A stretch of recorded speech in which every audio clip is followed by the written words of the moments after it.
ሳናውቀው አይምሮአችንን የሚጎዱ በየቀኑ የምናደርጋቸው የተለያዩ ልማዶች አሉ። ይህም የማሰብ አቅማችንን እያዳከመ ይገኛል። በሕይወታችን ላይ በሚገጥሙን ጉዳዮችም ላይ ውሳኔ የመወሰን፣ የማመዛዘንና የመምረጥ፣ የማስተዋል፣ ችግሮችን የመፍታት፣ ስሜትን የመቆጣጠር አቅማችንንም እየገደለ ይገኛል። ታዲያ እነዚህ ልማዶች ግን በየቀኑ የምናደርጋቸው ጥቂት ልማዶች ናቸው። በዛሬ ቪዲዮ በየቀኑ የምናደርጋቸው ነገር ግን የአእምሮን የማሰብ አቅም እየጎዱና እያዳከሙ ያሉ በሳይንስ የተረጋገጡ አሁኑኑ ልታስወግዷቸው የሚገቡ 10 ልማዶችን እናወራለን። መልካም ልብ ካላችሁ ቪዲዮውን ላይክ በማድረግ ይጀምሩ። ለዚህ የቁም ነገር ቻናል አዲስ ከሆኑ ደግሞ ሰብስክራይብ በማድረግ ቤተሰባችን ይሁኑ።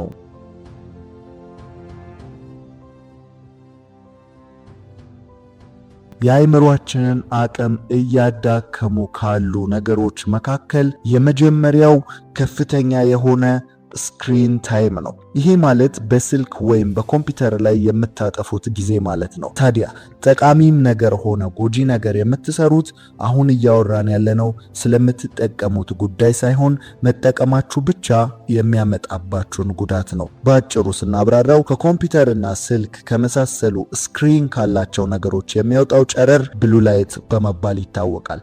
ታዲያ ይህ በአእምሮአችን ላይ ከፍተኛ ጉዳትን ከሚፈጥሩ ላይቶች ውስጥ ዋነኛው ነው።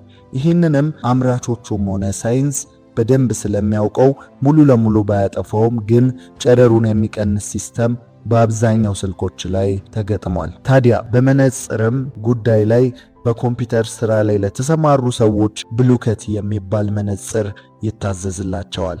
ያም የብሉ ላይቱን በትንሹም ቢሆን ይቀንሰዋል ተብሎ ይታሰባል። ነገር ግን ሙሉ ለሙሉ ከዚህ ጨረር ነፃ መሆን አይቻልም። ይህንን ስላችሁ ግን አትጠቀሙ እያልናችሁ አይደለም። ብዙ ሰዓትን አታጥፉ እያልን ነው። በተጨማሪም ግዴታ ከሆነባችሁና ስራችሁ ከኮምፒውተርና ከስልክ ጋር ተያያዥ ከሆነባችሁ ከየትኛው መነጽር መሸጫ ልክ እንደ ሶላር መነጽር ሁሉ ብሉከት ብላችሁ ያንን መነጽር መጠቀም ትችላላችሁ። እዛ ድረስ ያህል እየተጠቀምኩ አይደለም ካላችሁም በስልክ ውስጥ የሚገኘውን ዋርም ላይት ኦን በማድረግ ለአእምሯችሁ በተወሰነ መንገድ የብሉ ላይቱን መጠን ልትቀንሱለት ይገባል። እንዲሁም በስክሪን ላይ የምታጠፉትን ጊዜ ልትቀንሱት ይገባል። በአጭሩ በስክሪን ላይ የምታሳልፉት ረጅም ጊዜ በአእምሮአችሁ ላይ ተጽዕኖን ያሳድራል ማለት ነው። ስለዚህ አእምሮአችሁን ከሚጎዱ ነገሮች መካከል የመጀመሪያው አድርገን የምንጠቅሰው ስክሪን ላይ የምታጠፉት ጊዜ ነው። ሁለተኛ፣ በቂ ውሃ አለመጠጣት። ከሰውነታችን ክፍል ከፍተኛውን የውሃ መጠን የሚጠቀመው አካላችን አእምሮ ነው። የሰውነታችንን 2/3 ወይም 60% ያህል ውሃ ነው። ታዲያ ብዙ ጊዜ ውሃ ጠጡ፣ በቀን እስከ 8 ብርጭቆ ድረስ እየተባለ እንሰማለን። ታዲያ ይህ ሁሉ ግን ለምንድን ነው? አእምሮአችን ሆነ ሰውነታችን ውሃ ስንጠጣ ምንድን ነው የሚጠቀመው? የሚፈጠረው እንደዚህ ነው። በሰውነታችን ውስጥ ያሉ ሴሎች በሙሉ በውሃ ላይ ጥገኛ የሆኑ ናቸው። በቂ ውሃ የማያገኙ ከሆነ ግን እያንዳንዱ ሴል በአግባቡ ስራውን ማከናወን እየከበደው ይመጣል። በውሃ እጥረት ከሚፈጠሩ ችግሮች መካከል የራስ ምታት፣ ትኩረት የማጣትና ግራ የመጋባት ስሜቶች ዋነኞቹ ናቸው። ስለዚህ ችግሮቹን እንኳን ካስተዋላችሁ በአእምሮ ላይ የሚደርስ ጫና መሆኑን መገንዘብ ትችላላችሁ ማለት ነው። ስለዚህ ሁልጊዜም አእምሮ በፍጥነት ማሰብ እንዲጀምርና ጤነኛ እንዲሆን የፈሳሽ መጠናችሁን ተቆጣጠሩ ወይንም በቂ ውሃን ጠጡ። ሶስተኛ፣ የሚጮሁ ነገሮች። ይሄ በከፍተኛ መጠን አእምሮን ከሚረብሹ ነገሮች መካከል ዋነኛው ነው። ይህ በሁለት ሁኔታዎች ሊከሰት ይችላል። አንደኛው በአካባቢያችሁ ባሉ ነገሮች፣ ለምሳሌ ያክል በአቅራቢያችሁ በሚገኙ ሙዚቃ ቤቶች፣ ጭፈራ ቤቶች፣ የመኪና ድምጾች እንዲሁም ከፋብሪካ የሚወጡ የትኛውም አይነት የማሽን ድምጾች ቀስ በቀስ አእምሮን እየጎዱና ውስጣችሁ ያለውን የመረጋጋት ስሜት እየረበሹ የሚሄዱ ነገሮች ናቸው። እነዚህም ነገሮች ራሳችንን እንዳናዳምጥ፣ በተረጋጋ መንፈስ ማሰብ እንዳንችል የሚያደርጉ ነገሮች ናቸው። ሰው ከራሱ ጋር ጥሩ ጊዜን ለማሳለፍ ጸጥ ያለ አካባቢ ያስፈልገዋል። ይህም ሁልጊዜም የሚጮህ ነገር ያለበት ቦታ ላይ የምናሳልፍ ሲሆን ደግሞ በከፍተኛ ሁኔታ አእምሮ ኃይሉን እያጣና እየተጎዳ ይሄዳል። ለዚህም መፍትሄው ምናልባት አንዳንዶች ሲያደርጉ አይታችሁ ሊሆን ይችላል። ጆሮ ላይ ጥጥ በማድረግ ወደ ውስጥ የሚገባውን የድምጽ መጠን መቀነስ ነው። ቀላል መፍትሄ ነው፣ ነገር ግን ካላደረግን ጉዳቱ የከፋ ነው። ሁለተኛው ደግሞ ኤርፎን፣ ኤርፓድ እና ሄድሴት የመሳሰሉ የምንጠቀማቸው ነገሮች ሲኖሩ ወይም ሙዚቃንና መዝሙርን በእነዚህ ዕቃዎች ስናዳምጥ ድምፅን ጮክ አድርጎ ማዳመጥ ለጆሮ ብቻ ሳይሆን ለአይምሮ ጉዳት ያጋልጣል። ስለዚህ ድምፁን ዝቅ አድርጎ ማዳመጥ ለአይምሮአችን ጤነኝነት እጅግ ወሳኝ ነው ማለት ነው። በብዛት ያሉ ስልኮች ላይ ድምፅ ስንጨምር ራሱ በተለያየ መንገድ ከሚፈለገው በላይ እንደሆነ ያመለክቱናል።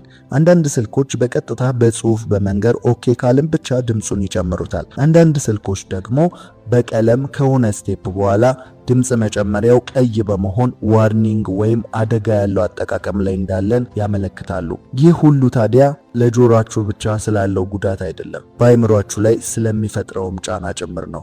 ስለዚህ በተቻላችሁ መጠን በጆሮ ማዳመጫ ስታዳምጡ ድምፁን ዝቅ አድርጋችሁ ማዳመጥ ከአይምሮ ላይ ካሉ አደጋዎች እንደሚከላከል ሁልጊዜም አስታውሱ። ስለዚህ በአጠቃላይ ሶስተኛው ነጥብ የሚጮሁ ነገሮችን መቀነስ ወይም ሰላምና ጸጥ ያሉ አካባቢዎችን ለአይምሮአችሁ ሰላም መምረጥ ይኖርባችኋል ማለት ነው። በአራተኛ ደረጃ የምናነሳው ሱሶች ነው። ይህንን ስንል ብዙ አይነት ሱሶች አሉ የአይምሮን ጤና የሚነኩ።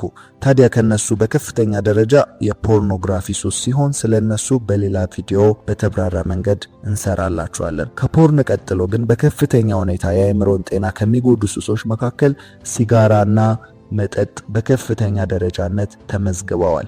ሁላችንም መጠጥን፣ ሲጋራን የተለያየ ጉዳት እንዳላቸው ለጤናም ተስማሚ እንዳልሆኑ እናውቃለን።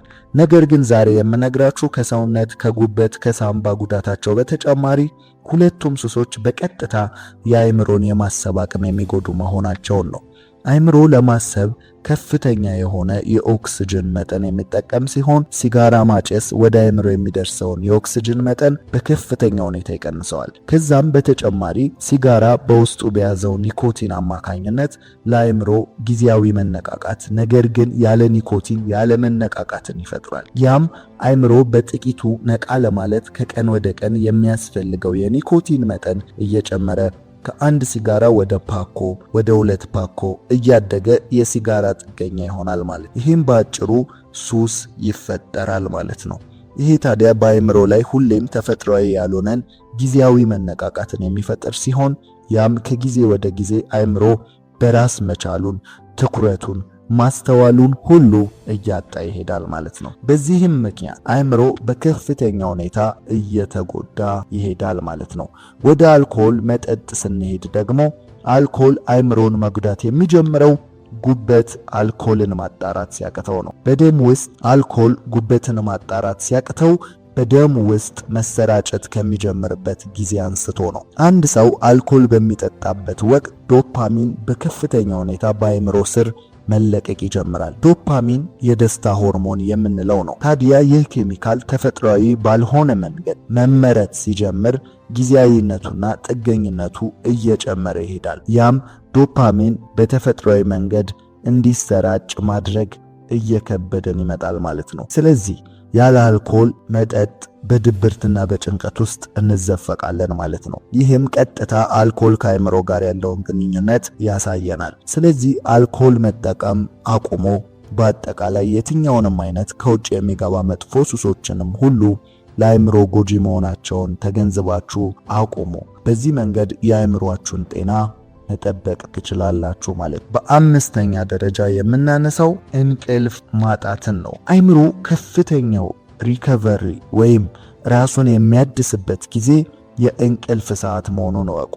ታዲያ በከፍተኛው ጥረት እየሰራችሁ በስራም ቢሆን በተለያየ ምክንያት በጥናትም በማንበብም በምንም እንቅልፍ እንዲያጣ ሰውነታችሁን አታድርጉ። ይህ ማለት ያጠናችሁት፣ ያነበባችሁት፣ የሰራችሁት ሁሉ በአይምሮ ሚሞሪ ስር የሚመዘገበው በቂ እንቅልፍ በመተኛት ስለሆነ ነው።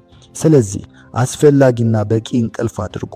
በምንተኛበት ጊዜ የሚከናወነው በጥቂቱ ለማስረዳት ያክል እንቅልፍ ላይ በምንሆንበት ጊዜ አይምሮ ቀኑን ሙሉ የመዘገበውን ኢንፎርሜሽን እያጣራ ከአጭሩ ትውስታችን ወደ ረጅሙ ትውስታችን የሚወስድበት ጊዜ ነው። ያም ማለት ከንቁ አእምሮ ክፍል ወደ ድብቁ የአእምሮ ክፍል ማለት ነው። ድብቁ የአእምሮ ክፍል ማለት ልማዳችንን የሚቆጣጠረው ለረጅም ጊዜ አብሮን የሚኖር ዕውቀትን የሚከማችበት የአእምሮ ክፍል ነው። ንቁ የአእምሮ ክፍል ደግሞ አሁንና ለጊዜው ብቻ የሚሆኑ ፈጣን ትውስታዎችን የሚመዘግብ ሲሆን በቀን ውስጥ የስሜት የልማድ ጉዳዮችን ድብቁ የአእምሮ ክፍል ሲቆጣጠር የእውቀትና ጊዜያዊ የማሰብና የውሳኔ የምርጫ ጉዳዮችን ደግሞ ንቁ የአእምሮ ክፍል ይቆጣጠራል። ስለዚህ በምንተኛበት ጊዜ ሰውነታችን እረፍት ላይ ሲሆን አእምሮ ደግሞ ራሱን ማደስ ላይ ይሰራል ማለት ነው። ስለዚህ በቂ እንቅልፍን አገኙ። አሁንም እንደግመዋለን፣ አእምሮ ራሱን ሪከቨሪ የሚሰራው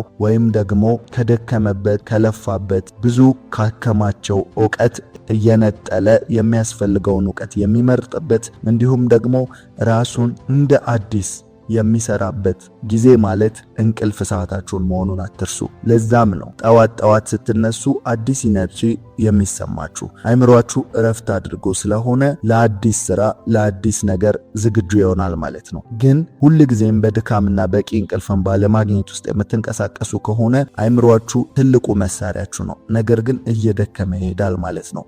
እንደ ድሮ መስራት ያቅተዋል። ድብርት፣ ጭንቀት የመሳሰሉ ነገሮች ይጫጫናችኋል። እነዚህ ምልክቶች አእምሯችሁ እየደከመ መሆኑን የሚያሳዩ ምልክቶች ናቸው። ስለዚህ በቂ ረፍትን በማድረግ አእምሯችሁን አሳርፉ። እንደውም አንዳንድ ጊዜ በወራት ውስጥ በተለያዩ ጊዜያቶች ውስጥ አእምሮን ለማሳረፍ ከጭንቀት ከስራ ውጥት ብላችሁ የተለየ ቦታ ላይ ተፈጥሯዊ ቦታ ላይ እንድታሳልፉ ሲነገር ሰምታችሁ ሊሆን ይችላል። ይህ ሁሉ የሚደረገው አእምሮ ከስራ ማረፍ ስለሚኖርበት ነው። ምክንያቱም ልክ እንደ አንድ ማሽን ቁጠሩት። አእምሮ ይሰራል፣ ግን ማረፍ ይኖርበታል። ስለዚህ ማረፍ በሚኖርበት ጊዜ እረፍትን ካልሰጣችሁት ደግሞ የራሱ የሆኑ ተያያዥ የሆኑ ጉዳቶችን ይዞ ይመጣል ማለት ነው። ስለዚህ እንቅልፍ ማጣት ከአእምሮ ጋር ቀጥታ ግንኙነት ስላለው በቂ እንቅልፍ መተኛታችሁን አትርሱ ማለት ነው። በስድስተኛ ደረጃ የምናነሳው ብዙን ስራ በአንድ ጊዜ ማከናወን። ይህ ማለት ትኩረትን ስለመጠበቅ ነው። ያም ባጭሩ በአንድ ጊዜ ውስጥ ብዙ ሐሳብና ስራ በሚኖርበት ጊዜ ትኩረት ስለሚከፋፈል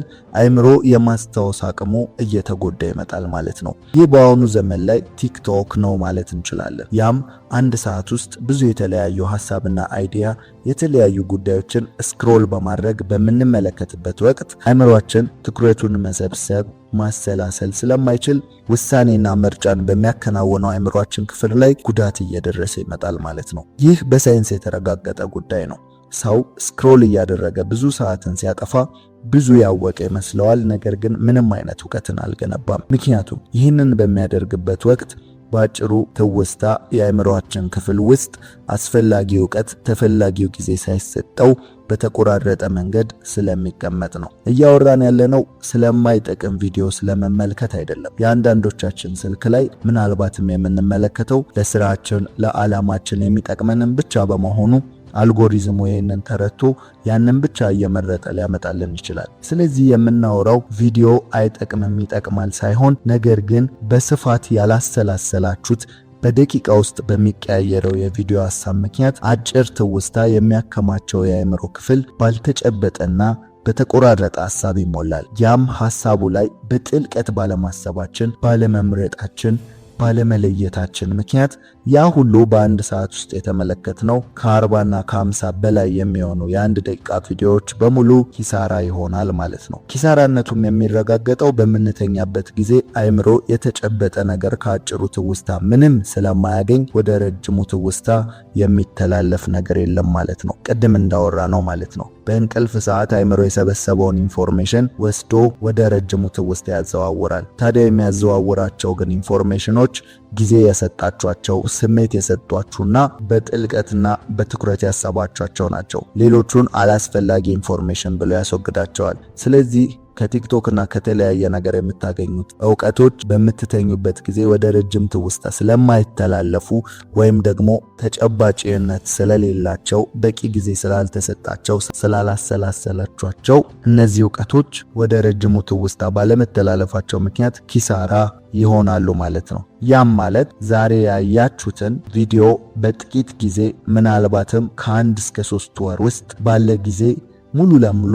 ከአይምሮ ይጠፋል። ብታዩት እንኳን አይታችሁት እንደነበር ማስታወስ እስኪያቅታችሁ ድረስ። ይህ ሁሉ ሰው ለአይምሮ ጤናው በአንድ ጊዜ አንድ ነገር ላይ ብቻ ከዛ ነገር ጋር ተያያዥ ከሆኑ ነገሮች ላይ ብቻ ጊዜውን ማጥፋት እንዳለበት ያመላክተናል። ስለዚህ አሁን ከሶሻል ሚዲያ ወጥተን እናውራ። በአንዴ 2 እና 3 ስራን መስራት ውጤታማ እንድንሆን የሚያደርግ ቢመስለንም በተቃራኒው ነው። ለምሳሌ ብዙዎቻችን በኮምፒውተር ስራ እየሰራን በዛው ደግሞ አጠገብ ለአጠገብ ሌላ መልእክቶችን በቴሌግራም መላላክ ወይም በኢንስታግራም ላይ መላላክን ልናደርግ እንችላለን። ያም ምንም ያህል የሚጎዳን አይመስለንም። ግን ከፈለጋችሁ ሞክሩት። ያንን ስራ ያለ መልእክት መላላክ ወይም ደግሞ ከአጠገቡ ጎን ለጎን የምትሰሩት ምንም አይነት ስራ ሳይኖር ሙሉ ለሙሉ ትኩረታችሁን ሰጥታችሁ ብትሰሩት በ30 ደቂቃ የምትሰሩትን ስራ መልእክት እየተላላካችሁና ከጎኑ ሌላ ነገሮችን አብራችሁ እየሰራችሁ ስራውን ስትሰሩት ግን በትንሹ 2 እና 3 ሰዓትን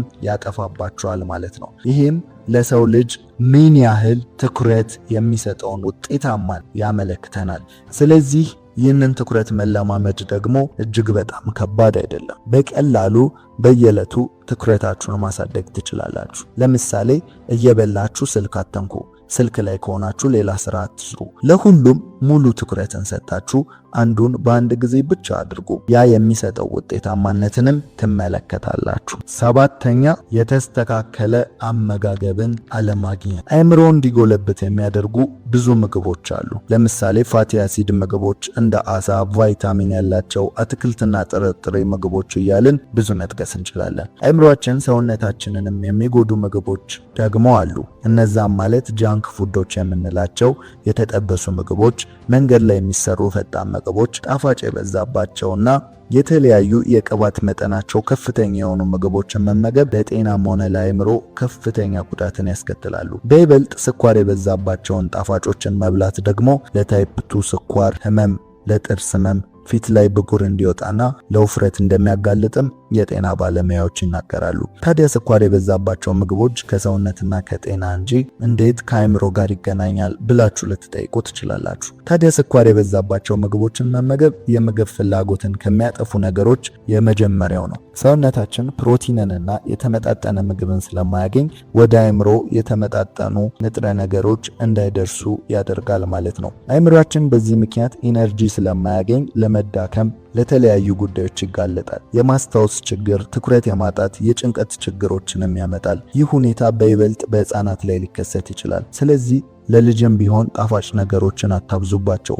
እንዲሁም ለራሳችን ስኳር የበዛባቸውን ምግቦች ለጤናም ሆነ ለሰውነት ለአእምሮም ጎጂ መሆናቸውን አውቃችሁ እንደ አቅማችን የሚገኙ ጤነኛ ምግቦችን መመገብ እናዘውትር። ስለዚህ የአእምሮን አቅም ከሚጎዱ ነገሮች መካከል 7ኛው የተስተካከለ አመጋገብ አለመኖር ነው ማለት። 8ኛው ጭንቅላትን ተሸፋፍኖ መተኛት ነው። እስከ ጭንቅላታችን ድረስ ብርድ ልብስን ተሸፋፍነን ስንተኛ ወደ ጭንቅላታችን የሚገባው የካርቦን ዳይኦክሳይድ መጠን ይጨምራል፣ እንዲሁም ኦክሲጅን ይቀንሳል። ይህም አእምሮአችን በከፍተኛ መጠን የሚጠቀመው ወሳኝ የሆነው ኦክሲጅን ማነስ፣ የካርቦን ዳይኦክሳይድ መጠን መጨመሩ በመጠኑም ቢሆን ጭንቅላት ላይ ጉዳትን ያስከትላል ማለት ነው። ምክንያቱም ግልጽ ነው።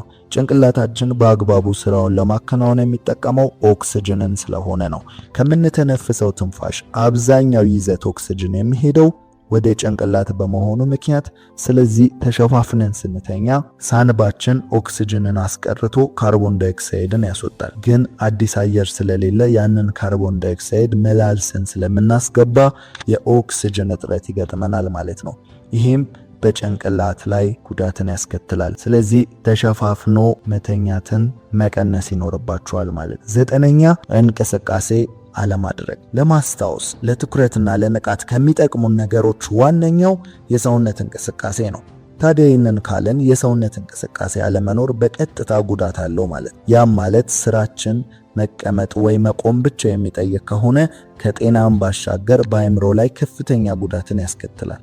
ያም ድብርት፣ ጭንቀት፣ መፍዘዝ የመሳሰሉ ነገሮች። ስለዚህ ይህንን ለመከላከል እንቅስቃሴ ያስፈልጋል ማለት ነው። ግን እንቅስቃሴ ስንል ሁልጊዜም ከባባድ ስፖርት ማለት እንዳልሆነ ልብ ልትሉት ይገባል። ወክ ማድረግ፣ መንጠራራት፣ ባለንበት ሰውነታችንን በጥቂቱም ቢሆን ማፍታታት እንቅስቃሴ ነው።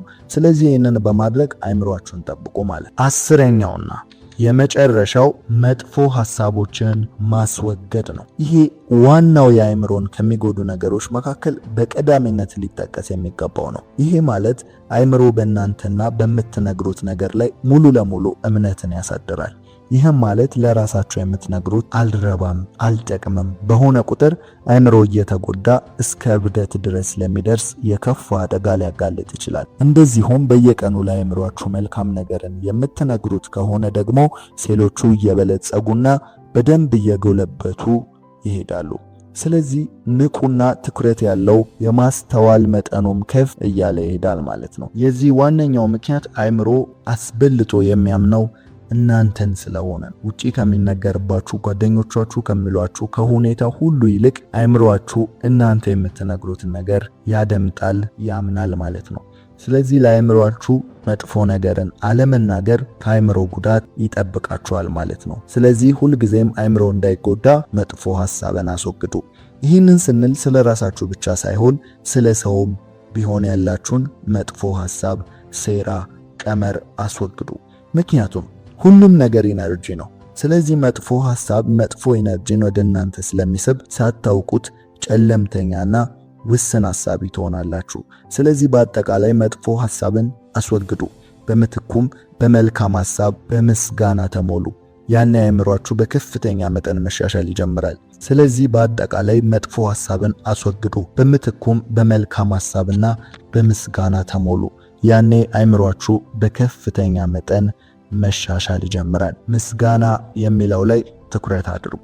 ማመስገን ያለንን መቁጠር ነው፣ የሌለንን ደግሞ አለማየት ነው። ስለዚህ አለማመስገን ማጉረምረም የሚመነጨው የሌለንን ከመቁጠር ሲሆን ማመስገን ደግሞ ያለንን ከመመልከት ነው። መጽሐፍም ምን ይላል? ላለው ይጨመርለታል።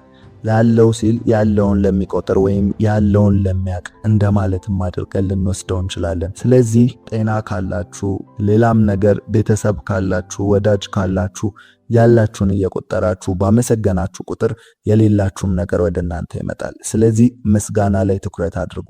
ምስጋናን ደግሞ አእምሯችን የሚረዳው በጥሩ መንገድ ነው። ስለዚህ ራሱን ለማደስ እንደ አዲስም እንዲበለጽግ ምስጋና ስታደርጉ በይበልጥ ትረዱታላችሁ ማለት ነው። ስለዚህ በምስጋና ላይ አስምሩበት። ይህንን በምታደርጉ ጊዜ የአእምሯችሁ አቅም እየተሻሻለ ይሄዳል ማለት ነው። ሁሉም ነገር ጊዜ ይጠይቃል። በአንድ ቀን በአንድ ጀንበር የሚለወጥ ነገር የለም። አሁን የነገርናችሁን እነዚህን ነገሮች ስታስወግዱም ሆነ ተኩ ባልናችሁ ነገሮች ስትተኳቸው በአንድ ቀን አእምሯችሁ የተለየ ታሪክ ውስጥ አይገባም። ነገር ግን ይህ በፕሮሰስና በጊዜ ሂደት ውስጥ አእምሯችሁ እየታደሰና እናንተ ራሳችሁ እስኪገርማችሁ ድረስ አዲስ ጉልበትን እየፈጠረላችሁ ይሄዳል። ምክንያቱም አእምሮ ትልቅ መሳሪያ ነው። ለሰው ልጅ የተሰጠው ትልቁ ኃይሉም አእምሮ ነው። ሰዎች የሚገለገሉበትን መኪና በአመት ወይም በሁለት ዓመት እየጠበቁ ሰርቪስ ያስደርጋሉ። እንዲሁም የሚኖሩበትን ቤት በተወሰነ ጊዜ እየጠበቁ ቀለም ማስቀባት፣ የሶፋ ጨርቅና መጋረጃ መቀየር እንዲሁም አንዳንድ የቤት ዕቃን በማስወገድ ቤታቸውን ወደ ቀድሞ ውበት ሲመልሱትና እንደገና በአማረ ቤት ውስጥ ሲኖሩ እንመለከታለን። የትኛውም ግልጋሎት የሚሰጥ ነገር ያረጃል፣ ይደክማል፣ አንዳንዴም ይበላሻል። ታዲያ ያ ዕቃ ቀጥሎ እንዲያገለግል ከተፈለገ ጥገናና መታደስ አማራጭ የሌለው ምርጫ ነው። የሰው ልጅ አእምሮም በስራ፣ በትምህርት፣ በተለያዩ ጉዳዮች ምክንያት ይደክማል። ሲደክምም እነዚህን ምልክቶች ያሳያል። መርሳት፣ መጨናነቅ፣ ስሜታዊ መሆን፣ ለመወሰን መቸገር፣ አንዳንዴም ከፍ ካለ እስከ ራስ ምታት የሚደርስ ይሆናል። ልክ በዚህ ጊዜ የአእምሮ ጤናችሁን መጠበቅ ከፈለጋችሁ በአፋጣኝ እርምጃ መውሰድ ይኖርባችኋል። ያም አእምሮን እንደገና ማደስ ነው። ዛሬ ከኔ ጋር አእምሮን እንደገና ለማደስ የሚረዱ በሳይንስ የተረጋገጡ 10 ዘዴዎችን እንመለከታለን። ወደ ንቃት፣ ማስታወስ፣ በደንብ ማሰብ፣ ማገናዘብ እንዲሁም ውሳኔን በአግባቡ መወሰን፣ ስሜትን መቆጣጠርና ነገሮችን ቶሎ መረዳት እንድትችሉና የአእምሮአችሁን አቅም እንደገና በደንብ መጠቀም እንድትችሉ ይረዳችኋል። 10ሩንም ነጥቦች ወሳኝ በመሆናቸው እስከ መጨረሻው መመልከታችሁን እንዳትረሱ። መልካም ልብ ካላችሁ ቪዲዮውን ለብዙ ሰው እንዲደርስ ላይክ በማድረግ ይጀምሩ። እንዲሁም ለዚህ ቤተሰብ አዲስ ከሆናችሁ ሰብስክራይብ በማድረግ ቤተሰባችን ይሁኑ።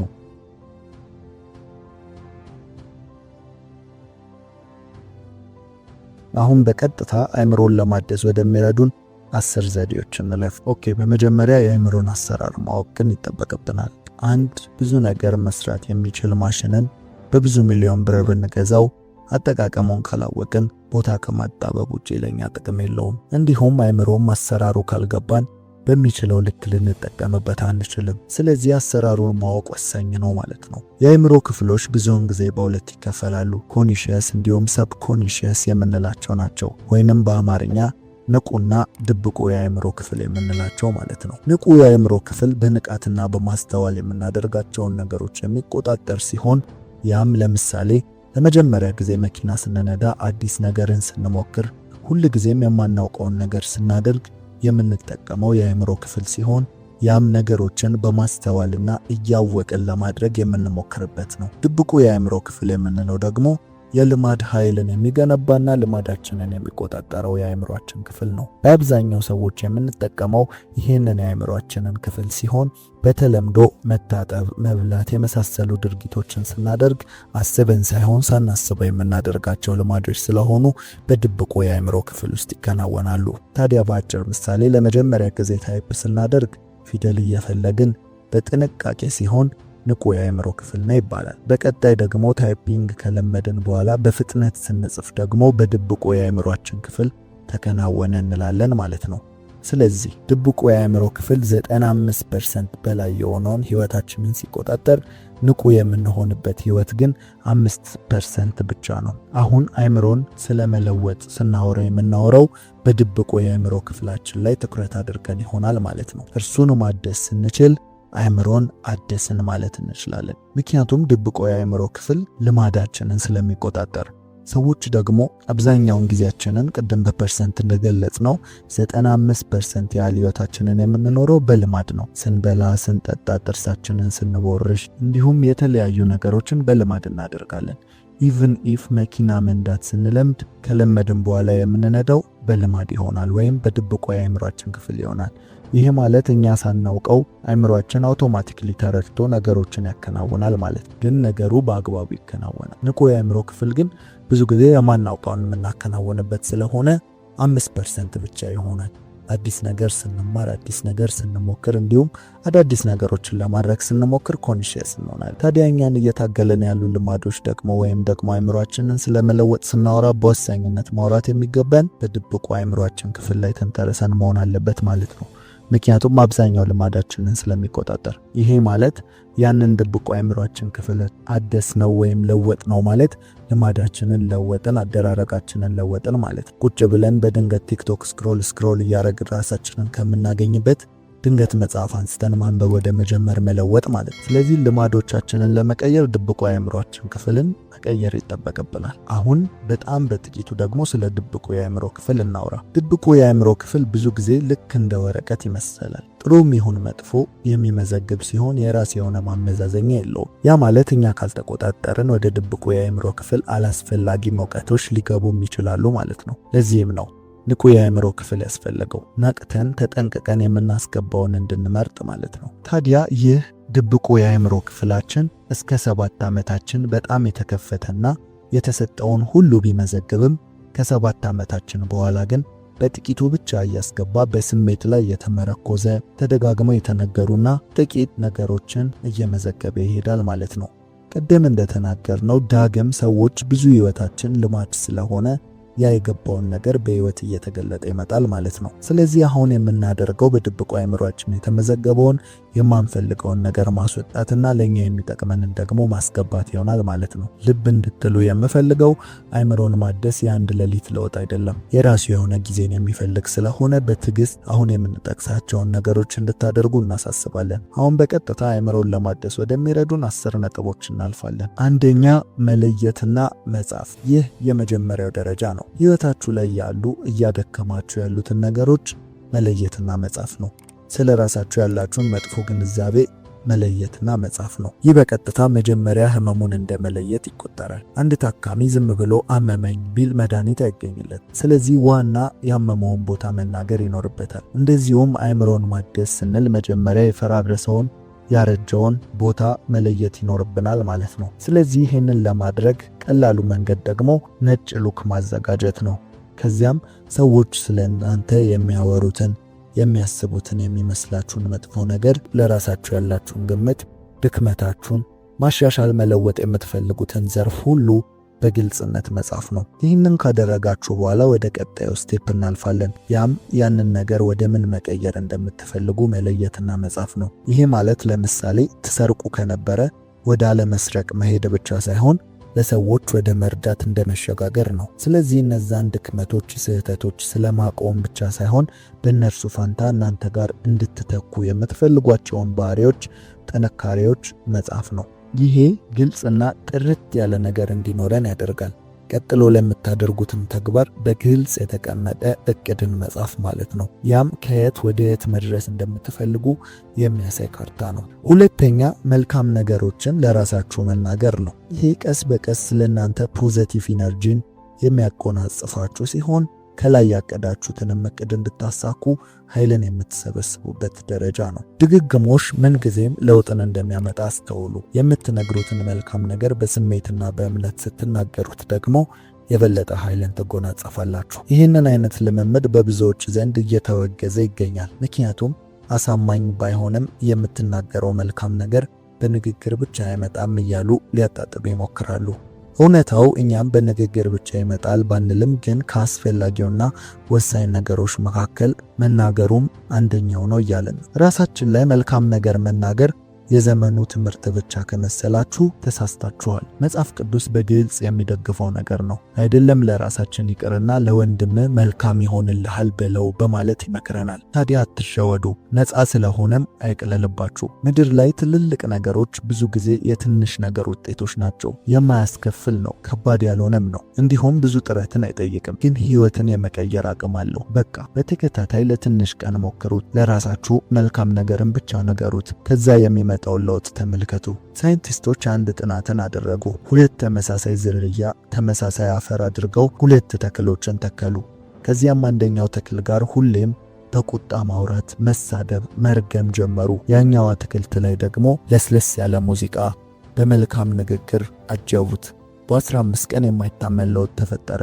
አንደኛው አትክልት ሲደርቅ፣ ሌላኛው ግን ከወትሮ በተለየ በፍጥነት አድጎና አምሮ ነበር የተገኘው። ታዲያ ይሄ ግኝት ብዙዎችን ያስገረመም ነበረ። በተመሳሳይ በውሃ ላይ በተደረገ ጥናት ተመሳሳይ ውጤት ተገኝቶ ነበር። ይህ ሁሉ የምነግራችሁ ይህንን ደረጃ እንደ ቀልድ እንዳታዩት ስለምፈልግ ነው።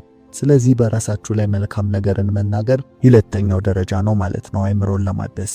ሶስተኛው ምናብ ቪዥዋላይዜሽን ነው። ይሄ ከላይኛው ጋር ተመሳሳይ ሐሳብ ቢኖረውም ነገር ግን ይሄ በአይነ ህሊና መሳልን ነው የሚያመለክተው። አእምሮ በዚህ ጊዜ ሴሎቹ እንዲነቃቃና እንዲለመልም እንደሚያደርገው ሳይንቲስቶች ይናገራሉ። የሰው ልጅ ከተሰጡት ኃይሎች ዋነኛው ምናቡ ነው። ያልሆነን ነገር፣ ያልተፈጠረን ነገር በሐሳቡ አቅርቦ መመልከት መቻሉ ነው። ይህ የምንስለው መጥፎ ከሆነ ጉዳቱ በዚያው ልክ ሲሆን፣ የምናልመው ደግሞ መልካም ሲሆን ለአእምሮ መታደስ ትልቅ ሚናን ይጫወታል ማለት ነው። አራተኛ በንቁ የአእምሮ ክፍል መታገል የምንለው ነው። በንቁ የአእምሮ ክፍል መታገል ማለት ይህ ደረጃ ደግሞ የአእምሮ ራሱን እንዲያስተካክል የሚወሰድ ከባድ እርምጃ ነው። ያም ንቁ መሆንና ነገሮችን ማድረግ ነው። ይህ ድብቁ አእምሮ የያዛቸውን ልማዶች እንድትተውና በአዲስ እንዲተካ ለማድረግ የምንሞክረው ሲሆን ብዙዎች ይሄንን ለ21 ቀን በማለት ይናገራሉ። ያም አንድን ነገር ከድርጊት አልፎ ወደ ልማድ ወይም ወደ ድብቁ አእምሮ እንዲቀረጽ 21 ቀን በንቁ አእምሮ ማድረግ አለባችሁ ይላሉ። በድብቁ አእምሮ ያደረጋችሁት ነገር 21 ቀን ሙሉ እየተታገላችሁ ስታደርጉት ልማድ እንደሚሆንም ይናገራሉ። ታዲያ 21 ቀን ግን ቀላል አይደለም። ምክንያቱም ሁሉንም ተግባራችንን በንቁ የአእምሮ ክፍል መከታተልና መቆጣጠር ስንጀምር መሰላቸት፣ ድካም፣ እንቅልፍ፣ ብዙ አይነት ስሜቶችን ማስተናገድ ስለምንጀምር ነው። ያም የሆነበት ምክንያት ንቁ የአእምሮ ክፍል ብዙ ኃይልን የሚያስወጣና ኢነርጂን የሚጠይቅ መሆኑ ነው። ታዲያ እዚህ ደረጃ ላይ ስትደርሱ መጀመሪያ የጻፏቻቸውን በዚህ በተካ ያላቻቸውን ነገሮች የምትተኩበትና እያንዳንዱን ተግባራችሁን በእናንተ ቁጥጥር ስር እንዲሆን የምትሞክሩበት ነው። ያም እያንዳንዱ ልማዳችሁን በንቃት የምታደርጉበት ነው። ይህ ድካምንና ጭንቀትን ሊያመጣባችሁ ይችላል። ልትሰላችሁም ትችላላችሁ። ይህ የሚጠበቅ ነው። ጥረትን እያደረጋችሁ ግን ልማዳችሁን ለመቆጣጠር ሞክሩ። አምስተኛ በቂ ውሃ መጠጣት። ይሄ ከምታስቡት በላይ አእምሮን ለማደስ ወሳኝ ሚና ያለው ሲሆን ያም የሆነበት ምክንያት የሰውነታችን ከፍተኛ መጠን ፈሳሽን የሚጠቀመው የሰውነታችን ክፍል አእምሮ በመሆኑ ነው። ያም ማለት አእምሮ ለማሰብ፣ ለማስታወስ፣ ለማገናዘብ ከፍተኛ የሆነ የፈሳሽ መጠንን ይፈልጋል። ታዲያ ሁሌም ሃይድሬት ሆኖ መቆየት ለአእምሮ መታደስ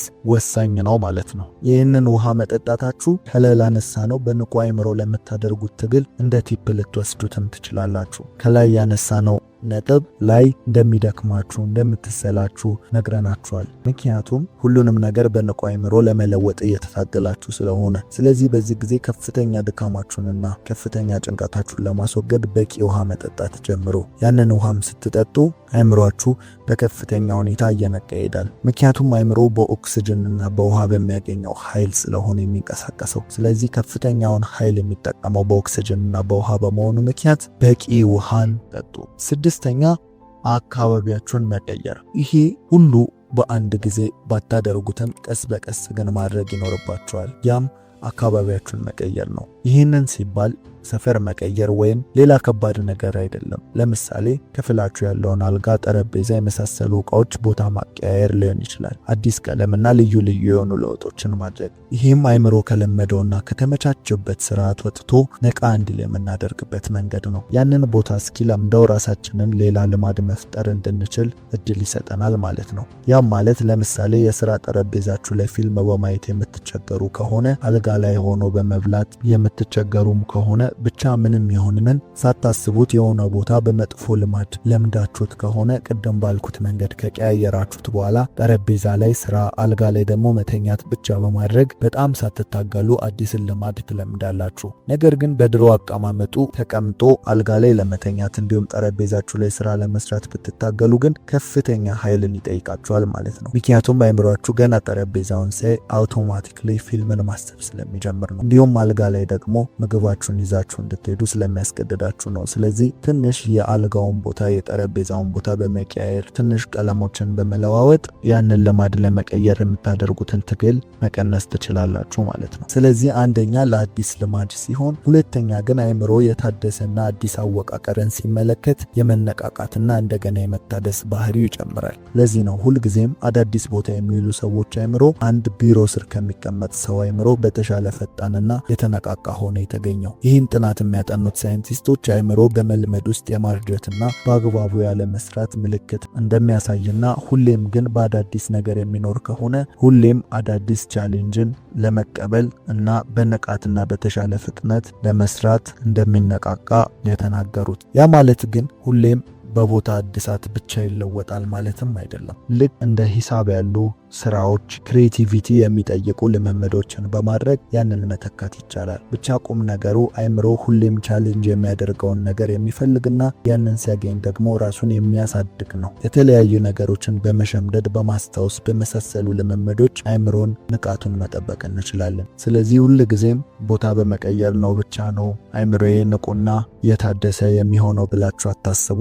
አሁን የጠቀስናቸውን የሂሳብ ስሌቶች፣ የክሬቲቪቲ ስራዎችና የመሸምደድ የማስታወስ ችሎታዎችን በመለማመድ አእምሮን ቻሌንጅ በማድረግ ማጠንከር እንችላለን ማለት ነው። ሰባተኛ ስፖርታዊ እንቅስቃሴ። ይሄ በቀጥታ ከአእምሮ ጋር ይገናኛል ወይ ካላችሁ አዎ ነው መልሱ። ስፖርታዊ እንቅስቃሴ የአእምሮን ቅልጥፍና በእጅጉ የሚያሳድግና ፍጥነቱን የሚጨምር ነው። ስፖርት ስንሰራ በአእምሮ ስር ብዙ ሆርሞኖች የሚለቀቁ ሲሆን ሁሉም ሆርሞኖች ለአእምሮ ልምላሜ ታላቅ አስተዋጽኦ አላቸው።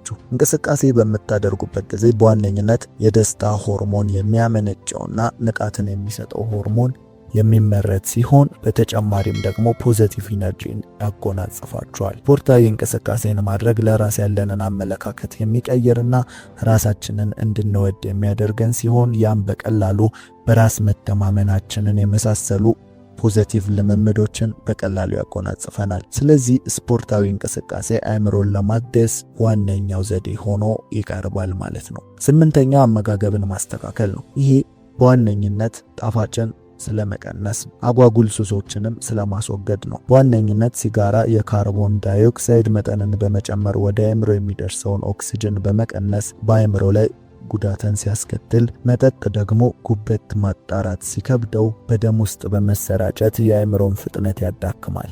እንዲሁም ጣፋጭ በውስጣችን የሚገኘውን ለመብላት ፍላጎት የሚሰጠንን ፍላጎት በመቀነስ በበቂ ሁኔታ እንዳንመገብ በማድረግ ከምግብ አእምሮ ሊያገኝ የሚገባውን ኒውትሪየንት እንዳያገኝ ያደርጋል ማለት ነው። ስለዚህ አመጋገባችንን በማስተካከል አእምሮን ማደስ እንችላለን። ይሄ ዋነኛው ምክንያትም አሁንም ከምግብም ብዙ የሆነ ኒውትሪየንት አእምሮ ስለሚጠቀም ነው። አእምሮ ስራውን የሚያከናውነው በዋነኝነት በኦክሲጅን፣ ውሃና ከምግብ በሚገኙ ኒውትሪየንቶችን በማቀናጀት ስለሆነ ለነዚህ ዋነኛ የሆነውን ምግብ ሳትዘነጉ በትክክልና በሰዓት በመመገብ አእምሮን እንደገና ማደስ ይቻላል ማለት ነው። 9ኛ እንቅልፍን መተኛት። ይሄ ከሁሉም ዋነኛና ትልቅ ቦታ ሊሰጥ የሚገባ ሲሆን አእምሮ ራሱን እንደገና የሚያድሰው በዋነኝነት በእንቅልፍ ሰዓት ነው። ያም ቅድም ካወራናቸው ከንቁ የአእምሮ ክፍል ወደ ድብቁ የአእምሮ ክፍል እውቀቶችን